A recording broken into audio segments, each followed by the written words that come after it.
Hay monstruos que no se esconden bajo la cama. Se sientan en la mesa. Te miran con desprecio mientras comen. Te dicen que eres su mayor vergüenza mientras tú les sirves el café. Y yo crecí con uno de esos monstruos. Mi padre nunca me llamó por mi nombre. Nunca me dijo hija. Solo me llamaba vergüenza. Como si esa fuera mi identidad. Como si hubiera nacido con ese título tatuado en la frente. Pero esa tarde, cuando subí al techo de su cuarto buscando papeles del hospital, cuando encontré esa caja metálica escondida entre las vigas, cuando abrí esos contratos y vi mi nombre junto a la palabra vendida, entendí algo peor que el rechazo. Entendí que para él yo nunca fui una hija. Fui mercancía. Y me vendió no una vez, sino dos. Legalmente. Con firmas. Con sellos. Con dinero de por medio. Mi padre siempre me llamaba vergüenza. Ni hija. Ni mujer. Ni persona. Solo vergüenza. Lo decía con asco. Lo decía como quien escupe. Lo decía para recordarme que, según él, mi existencia era un error que debía pagar eternamente. Tú arruinaste mi vida. Tú me hiciste perderlo todo. Yo no pedí tenerte. Tú me debes cada centavo que he gastado en ti. Crecí escuchando eso todos los días. Apenas me miraba. Apenas me reconocía. Y cuando lo hacía, era para destruirme. Pero jamás imaginé que lo que encontraría escondido en el techo de su cuarto revelaría algo más monstruoso que sus palabras, más vil que sus gritos, más podrido que su desprecio. Era fin de tarde cuando volví a su casa. La luz del atardecer entraba por la ventana lateral, creando un haz dorado sobre la pared azul petróleo suave de su cuarto en Michoacán. Yo había regresado porque necesitaba buscar documentos que el hospital pedía. Mi padre estaba internado después de un infarto. Y aún así, cuando me vio llegar a la sala de emergencias, dijo, ¿qué haces aquí? No te necesito ni para morir. Debí haberme ido en ese instante. Pero algo dentro de mí, una mezcla de odio, deber y miedo, me hizo quedarme. Subí a su cuarto para buscar los papeles. El cuarto olía a cigarro viejo, sudor y rabia acumulada. Mientras revisaba el librero, escuché un crujido. En el techo. Miré hacia arriba. Una de las tablas de madera parecía suelta. Jalé una silla. Me subí. Empujé la madera. Y ahí estaba. Una caja metálica. Cerrada. Pesada. Fría. Cuando bajé, mis manos temblaban. La abrí. Y encontré documentos. Varios. Pero el que estaba encima hizo que mi estómago se revolviera. Contrato de transferencia temporal de tutoría. Año 2004. Y en él, mi padre firmando como vendedor. Y yo, listada como menor transferida. Mi corazón cayó. ¿Qué es esto?, susurré. Seguí leyendo. El señor Ramón Castillo recibirá compensación económica por entregar a la menor a la familia González durante el periodo establecido. Mi pecho se cerró. Me alquiló. Cuando yo tenía 8 años. Y ni siquiera lo recordaba. Pero había más. Debajo de ese papel, había un segundo contrato. Más reciente. 10 años atrás. Contrato de cesión definitiva. La menor será entregada a terceros a cambio de compensación adicional. Mis manos se congelaron. Intentó venderme. 2 veces. Legalmente. El aire desapareció de mi cuerpo. Y en ese momento escuché su voz en la puerta. Sabía que lo encontrarías. Me volteé. Estaba apoyado en el marco, pálido, sucio, respirando pesado, recién salido del hospital sin mi permiso. ¿Qué hiciste?, pregunté con voz quebrada. El río. Una risa débil, podrida, derrotada. Lo que tenía que hacer. Tú nunca fuiste hija. Fuiste deuda. Y una deuda se paga como sea. Sentí que mi mundo giraba. ¿Me vendiste a desconocidos? Él se encogió de hombros. Alguien tenía que sacarte provecho. Tu madre te dejó conmigo. Yo no pedí eso. Me acerqué. ¿Qué te pasa? Era tu hija. Él dio un paso hacia mí. No. Nunca fuiste mi hija. Fuiste la ruina que me dejó esa mujer. Mi corazón ardía. Él continuó, ¿quieres la verdad? Tú no estás viva porque yo te quise. Estás viva porque no pagaban lo suficiente por ti. Perdí el aire. Perdí todo. Él supo. Él vio. Y sonrió. Fue cuando noté algo dentro de la caja metálica. Una grabadora antigua. Pequeña. Con una tarjeta de memoria. Lady Play. Su voz surgió, clara, fría, calculada. Si este trato sale mal, buscamos otra familia. Ella no recordará nada. Está acostumbrada a obedecer. Sentí bilis subir por mi garganta. Mi padre me planeaba. Me negociaba. Yo era producto. Mercancía. Y antes de que pudiera decir algo, 3 golpes brutales sacudieron la puerta de la sala. Mi padre se congeló. No puede ser, susurró. Los golpes se hicieron más fuertes. ¿Quién está ahí? Grité. Silencio. Entonces una voz masculina, seca, oficial, furiosa, respondió, Abraham. Tenemos órdenes judiciales. Su padre está implicado en una red de transferencias ilegales de menores. Y usted es la prueba central. Mi padre retrocedió, tropezando, sudando frío. No abras, hija, por favor, no abras. Lo miré por primera vez sin miedo. No soy tu hija. Fui hasta la puerta. La abrí. Y el agente que estaba ahí cargaba una carpeta idéntica a la que yo había encontrado. Me miró con firmeza y dijo, tu padre no solo te vendió. Te ofreció 3 veces más. Y aún hay nombres que necesitas escuchar. Pero para entender cómo llegamos ahí, para entender por qué mi padre pasó 22 años llamándome vergüenza mientras planificaba cómo deshacerse de mí. Para entender por qué yo crecí sintiendo que mi existencia era un error cuando en realidad era una mercancía que él administraba, hay que regresar al principio. Hay que volver a esa casa de concreto en las afueras de Morelia, a esa cocina que olía a tortillas quemadas y a abandono. A esos días donde yo todavía era una niña que no entendía por qué su padre la miraba con tanto desprecio. Hay que volver a cuando todo comenzó, cuando mi madre murió y me dejó sola con un hombre que nunca quiso ser padre. No conocí a mi madre. Murió cuando yo nací. Hemorragia postparto. Eso es lo que mi padre me dijo cuando tuve edad suficiente para preguntar. Y siempre lo decía con resentimiento. Como si yo hubiera elegido nacer. Como si hubiera sido mi culpa que ella muriera. Tu madre murió por tu culpa, me decía. Ella era perfecta hasta que tú llegaste. Y yo crecí cargando esa culpa. Crecí sintiendo que le debía algo. Que tenía que compensar su pérdida. Que tenía que ganarme el derecho de existir. Mi padre se llamaba Ramón. Ramón Castillo. Era mecánico. Trabajaba en un taller de la colonia. Ganaba bien cuando quería trabajar. Pero la mayor parte del tiempo bebía. Tequila barato. Cerveza. Lo que cayera. Y cuando bebía, su odio hacia mí se multiplicaba. Tú me quitaste lo único que amaba, decía. Por tu culpa estoy solo. Por tu culpa mi vida es una mierda. Y yo, con 5, 6, 7 años, no sabía qué responder. Solo sabía agachar la cabeza. Solo sabía desaparecer.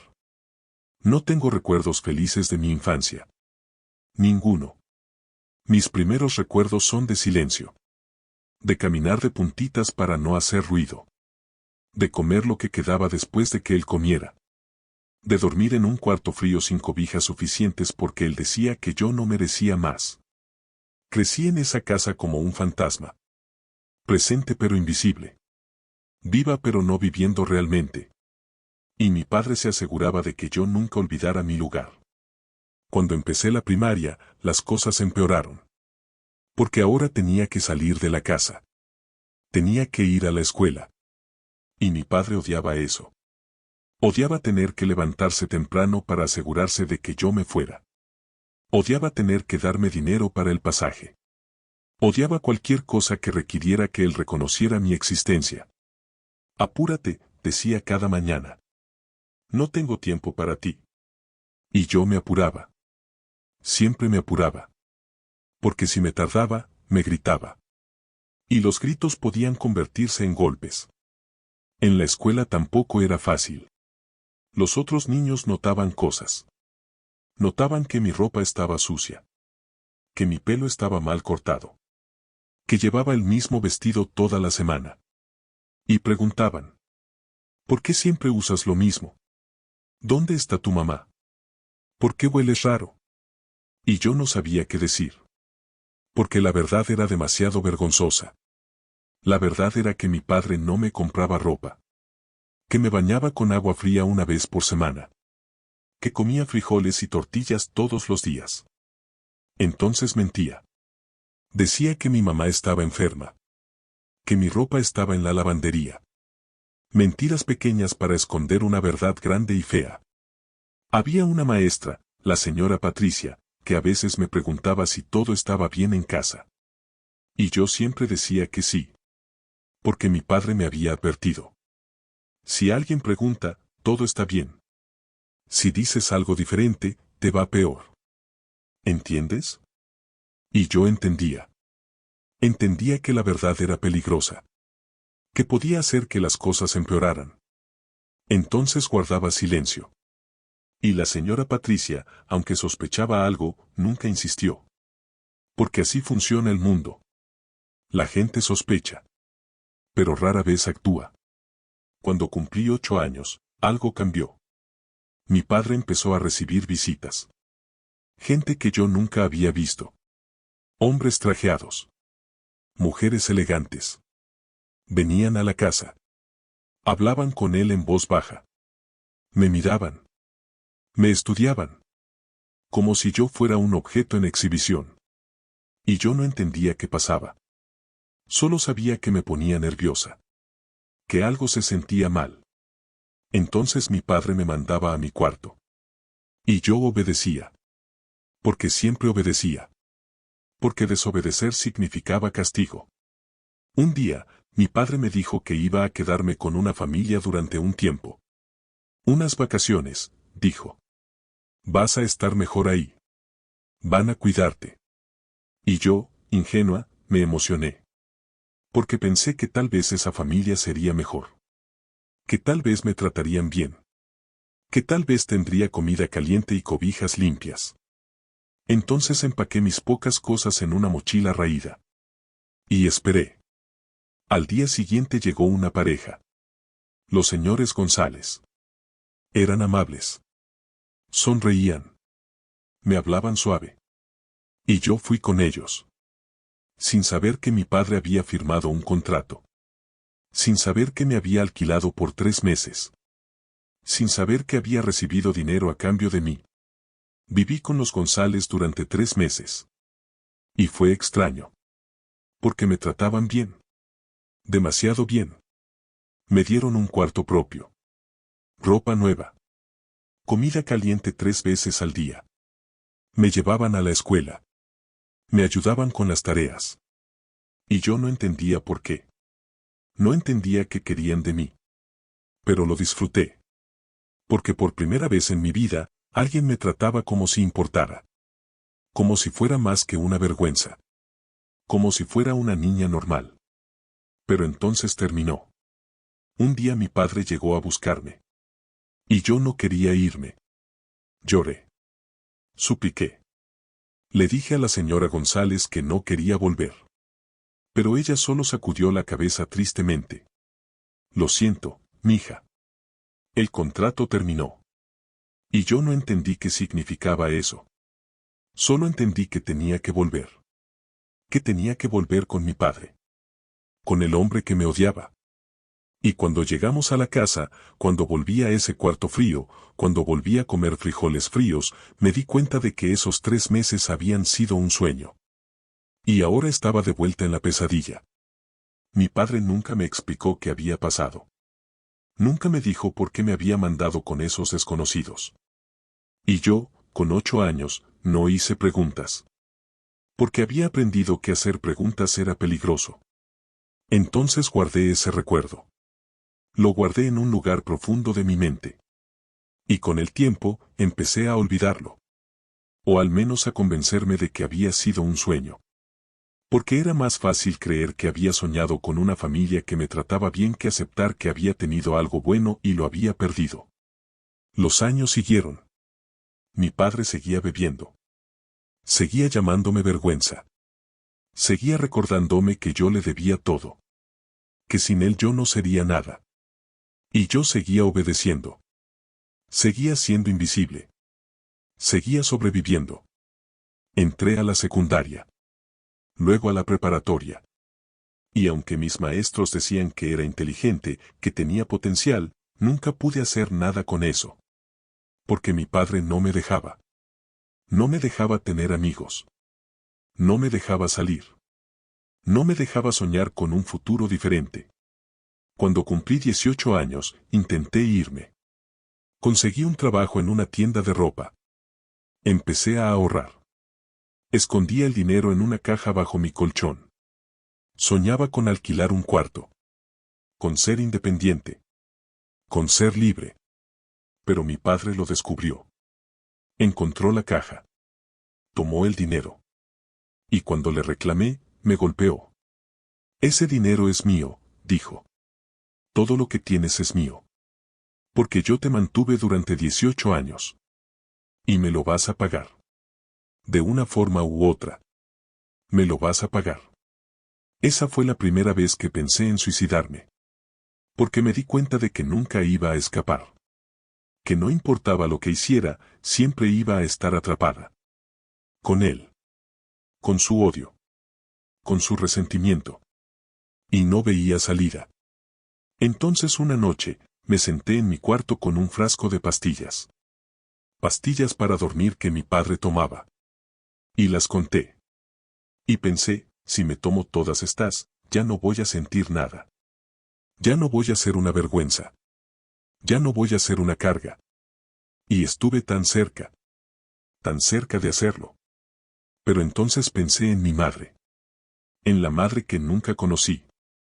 Y me pregunté, ¿esto es lo que ella hubiera querido? ¿Que yo muriera antes de tener la oportunidad de vivir? Y guardé las pastillas. Y decidí aguantar un poco más. Pasaron 4 años más. 4 años de sobrevivir. De trabajar y darle todo mi dinero a mi padre. De escuchar cómo me llamaba vergüenza todos los días. De sentir que mi vida no tenía sentido. Hasta que mi padre tuvo el infarto. Hasta que lo internaron. Hasta que los doctores me dijeron que necesitaba sus papeles. Y yo volví a la casa. Y encontré esa caja. Y encontré esos contratos. Y todo cambió. Porque el primer contrato, el de 2004, explicaba todo. Explicaba por qué había vivido con los González.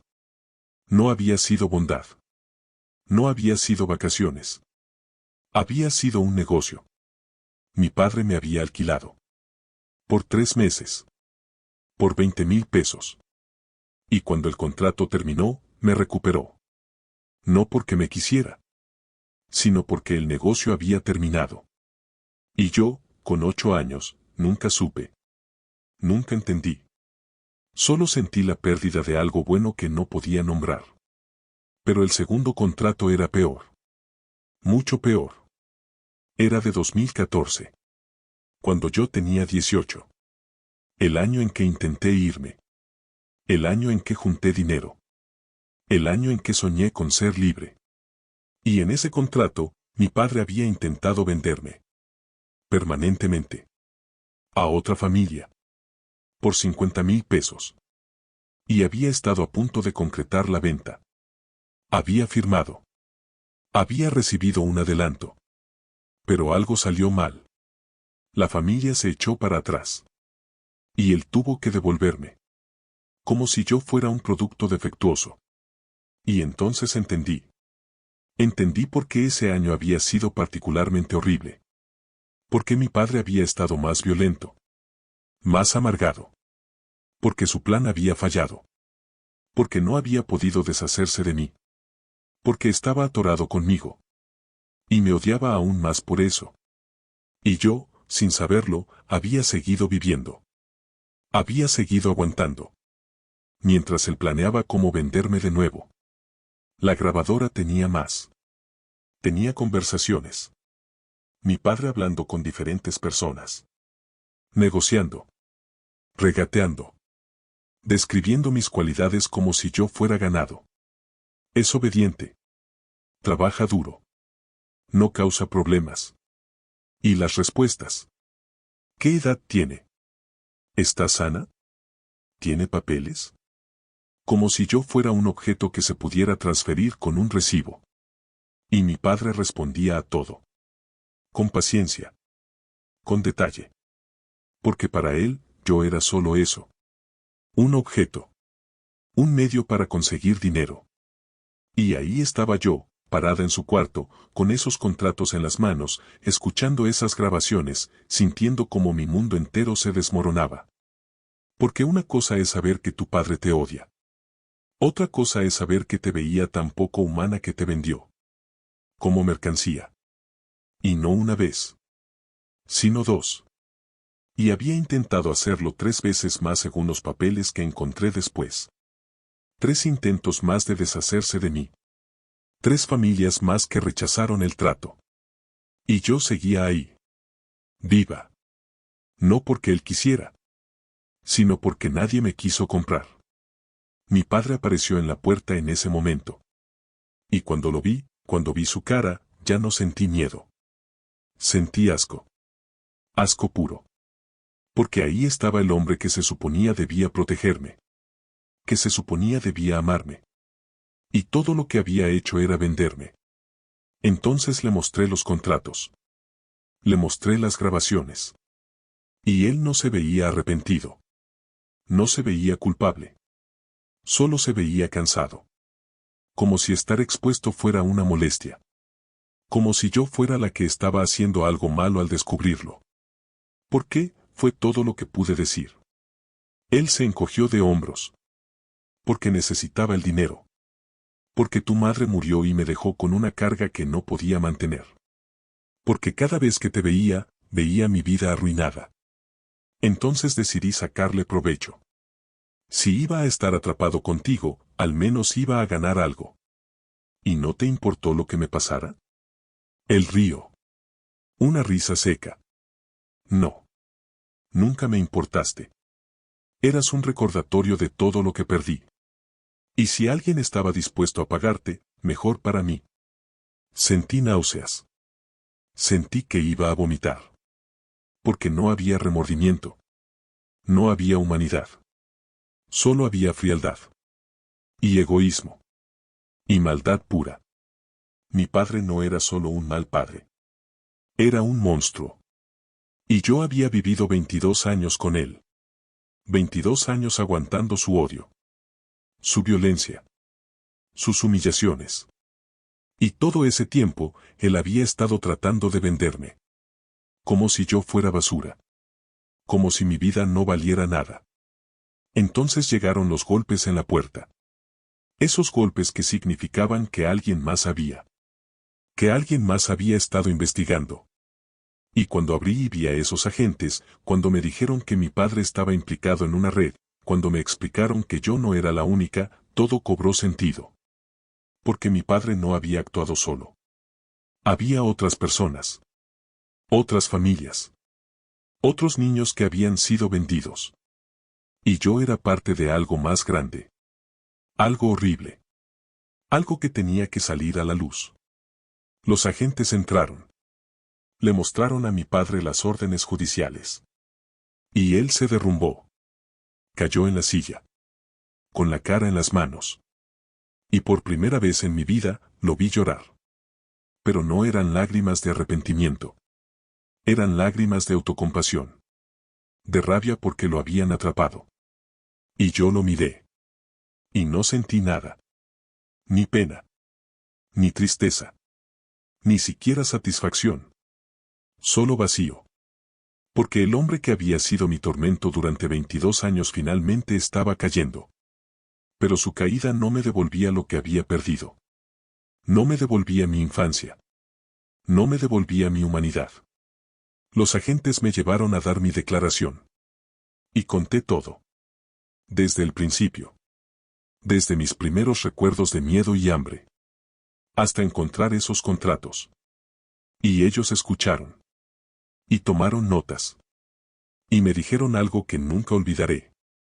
Tu padre es parte de una red que ha estado operando durante años. Han vendido y alquilado niños a familias que no pueden adoptar legalmente. O que quieren mano de obra barata. O peor. Y tú, al denunciarlo, has ayudado a desmantelar todo esto. Has salvado a otros niños. Y aunque eso no arregla lo que te pasó, significa que tu sufrimiento no fue en vano. Mi padre fue arrestado. Acusado de tráfico de menores. Explotación. Fraude. Y muchos otros cargos. El juicio fue largo. Doloroso. Tuve que testificar. Tuve que contar mi historia frente a extraños. Frente a jueces. Frente a periodistas. Porque el caso se hizo público. Porque la gente necesitaba saber. Necesitaba entender cómo algo así podía pasar. Y yo hablé. Hablé de todo. Sin vergüenza. Porque ya no era su vergüenza. Ya no era su carga. Era una superviviente. Y mi voz importaba. Mi padre fue sentenciado a 25 años de prisión. Por múltiples delitos. Y cuando escuché la sentencia, no sentí alegría. Solo sentí cierre. Como si finalmente un capítulo terrible hubiera terminado. Como si pudiera empezar a respirar de nuevo. Los otros implicados en la red también fueron arrestados. Familias que habían comprado niños. Intermediarios que facilitaban las transacciones. Y se rescataron otros niños. Niños que todavía estaban en esas situaciones. Y aunque no pude salvarme a mí misma cuando era pequeña, ayudé a salvarlos a ellos. Y eso significaba algo. Después del juicio, busqué a los González. La familia con la que había vivido esos 3 meses cuando tenía 8 años. Y los encontré. Y cuando toqué a su puerta, cuando la señora González me abrió, sus ojos se llenaron de lágrimas. «Mija», susurró. Y me abrazó. Y yo lloré. Lloré como nunca había llorado. Porque ese abrazo era lo que había necesitado durante 22 años. Y ellos me invitaron a pasar. Y hablamos. Durante horas. Me contaron su lado de la historia. Nos dijeron que estaba en una situación difícil, me explicó la señora González. Que necesitaba ayuda temporalmente. Que era una prima lejana. Y nosotros, que no habíamos podido tener hijos, aceptamos. Pagamos por los gastos. Por la comida. La ropa. La escuela. Pensamos que era un arreglo temporal para ayudar. No sabíamos que tu padre te había alquilado. No sabíamos que eras mercancía para él. Si lo hubiéramos sabido, nunca habríamos aceptado. Y cuando te llevó de vuelta, quisimos pelear. Quisimos quedarnos contigo. Pero él tenía los papeles legales. Y nosotros no teníamos derecho. Les dije que los perdonaba. Que no era su culpa. Que ellos también habían sido engañados. Y la señora González lloró. Perdóname, dijo. Perdóname por no haber luchado más. Por no haber visto las señales. Por no haberte salvado. Y yo la abracé. Y le dije que no había nada que perdonar. Que esos 3 meses habían sido los mejores de mi infancia. Que me habían dado una probada de lo que podía ser tener una familia. Y que ese recuerdo me había mantenido viva en los momentos más oscuros. Los González me ofrecieron quedarme con ellos. Ahora sí, dijeron. Legalmente. Como parte de su familia. Y yo acepté. No como reemplazo de nada. Sino como un nuevo comienzo. Y empecé a vivir con ellos. Y por primera vez en 22 años, tuve una familia. Una familia que me veía. Que me escuchaba. que me amaba. No porque me lo debieran, sino porque querían. Y poco a poco, empecé a sanar. Hoy, 3 años después de todo eso, estoy bien. O al menos mejor. Estudio trabajo social. Porque quiero ayudar a otros niños en situaciones similares. Quiero ser la voz que ellos no tienen. Quiero protegerlos como nadie me protegió a mí. Y trabajo con una organización que combate el tráfico de menores. Que rescata niños. Que los ayuda a sanar. Y cada día, cuando veo sus caras, veo la mía. Veo mi dolor. Mi miedo. Mi vergüenza. Y les digo lo que nadie me dijo. No es tu culpa. Tú no eres vergüenza. Tú eres víctima. Y mereces amor. Mi padre sigue en prisión. No lo he visitado. No planeo visitarlo. Porque no le debo nada. Ni mi tiempo. Ni mi perdón. Ni mi presencia. Él tomó 22 años de mi vida. Y yo no voy a darle ni un minuto más. Algunos me dicen que debería perdonarlo. Que el perdón me liberará. Y tal vez tengan razón. Tal vez algún día pueda perdonar. Pero ese día no es hoy. Y está bien. Porque el perdón es para mí. No para él. Y lo daré cuando esté lista. Si es que alguna vez lo estoy. Las cicatrices siguen ahí. No desaparecen. Hay noches en que despierto sudando. Soñando que estoy de vuelta en esa casa. Escuchando su voz llamándome vergüenza. Sintiendo su desprecio. Y esas noches son difíciles. Pero también hay días buenos. Días en que me miro al espejo y veo a alguien fuerte. Alguien que sobrevivió a lo imposible. Alguien que, a pesar de todo, está de pie. Y en esos días, sonrío. Porque él no ganó. Aunque lo intentó. Aunque me lastimó. Aunque intentó destruirme. No ganó. Porque yo sigo aquí. Y soy más que lo que él intentó hacerme.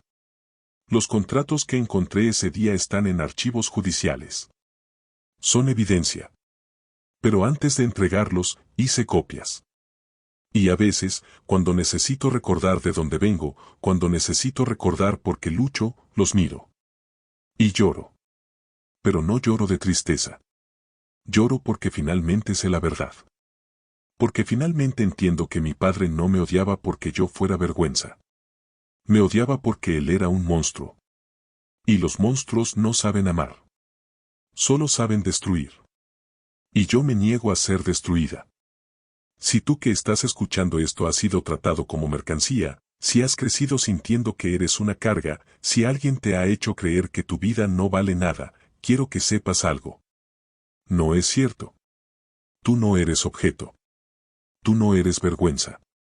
Tú eres persona. Con valor. Con derechos. Con dignidad. Y lo que te hicieron no define quién eres. Define quiénes eran ellos. Y tú no tienes que cargar con su maldad.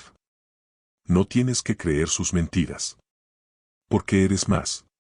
Mucho más. El tráfico de menores existe. Es real. Y es más común de lo que pensamos. Hay niños que son vendidos por sus propios padres. Alquilados. Usados. Y a veces está escondido detrás de una fachada de familia. De necesidad económica. De situaciones difíciles. Pero la realidad es que son crímenes. Horribles. Inhumanos. Y necesitamos hablar de esto. Necesitamos exponer esto. Necesitamos proteger a los niños. Porque ellos no pueden protegerse solos. Y porque merecen algo mejor. Esta es mi historia. La historia de una mujer que fue vendida 2 veces. Que fue tratada como mercancía. Que creció siendo llamada vergüenza. Pero que encontró unos contratos. Y encontró la verdad. Y con esa verdad, encontró la fuerza para liberarse. Para buscar justicia. Para sanar. No fue fácil. No fue rápido. Pero fue posible. Y si fue posible para mí, es posible para otros. Porque la verdad tiene poder. El poder de destruir mentiras. De romper cadenas. De dar libertad. Si esta historia te tocó, si sentiste algo mientras la escuchabas, te invito a que te suscribas al canal Historias para distraerte. Aquí compartimos historias reales de personas que han enfrentado lo inimaginable y han encontrado el camino de regreso a sí mismas. Historias de dolor pero también de esperanza. De explotación pero también de liberación. De vergüenza impuesta pero también de dignidad recuperada. Subimos videos nuevos todos los días. Porque creemos que cada historia merece ser contada. Y cada superviviente merece ser escuchado. Nos vemos en el próximo video. Y recuerda, tú no eres lo que te hicieron. Eres quien decide ser después de eso. Y eso nadie te lo puede quitar.